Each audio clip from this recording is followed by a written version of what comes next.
Cara, que absurdo, né? Diniz, com essa decisão de levar a campo hoje contra o Atlético Mineiro, 11 reservas, acabou desrespeitando o torcedor, cara. É uma falta de respeito com o torcedor vascaíno.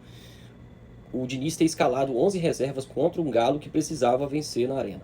O Galo teria que buscar o resultado, era uma vaga direta na Sul-Americana, e o Diniz acabou jogando tudo pelo ralo. Poupou e nos expôs ao ridículo. Escalou 11 jogadores reservas, numa partida em que o Vasco precisava pontuar para garantir vaga na Sul-Americana, um campeonato, uma Copa que deu pra gente 9 milhões esse ano de 2025. E o Vasco ficou de fora. Até porque o Vasco está terminou o campeonato na 14ª colocação, ficando ali atrás de Corinthians, Santos, Atlético Mineiro e Red Bull Bragantino. Ridículo, cara, o que o Diniz fez. Escalou esse animal aqui, ó. Esse cara aqui já foi expulso pelo menos 4 vezes com a camisa do Vasco. Só que eu lembre, tá? Só que eu lembre 4 vezes. Já tinha sido expulso contra o Fortaleza lá no Ceará, em que o Vasco suou para vencer a partida, conseguiu vencer, foi importante. E jogando com 1 a menos, tá? E talvez até por esse resultado, por esse jogo, o Fortaleza foi rebaixado hoje.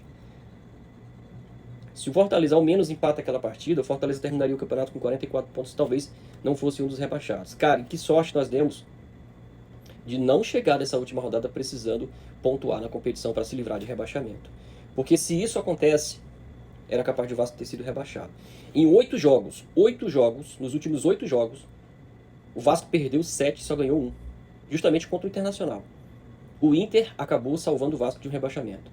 Os 5 gols que o Vasco fez no Inter, o Vasco devolveu hoje para o Atlético Mineiro. 5 a 0 fora o baile, o Galo amassou o Vasco. E por sorte a gente não chegou na última rodada precisando pontuar. Se isso acontece, se o Vasco não vence o Internacional, o Vasco chegaria nessa rodada com 42 pontos e seria um dos clubes rebaixados para a Série B do ano que vem.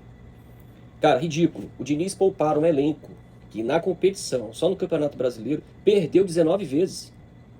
19 vezes. E detalhe, tá? Se o Vasco chegar, que eu acredito que não, mas se o Vasco chegar até as finais da Copa do Brasil, juntando com o jogo de hoje, só seriam 5 jogos. O jogo de hoje, 2 jogos contra o Fluminense e 2 jogos da final.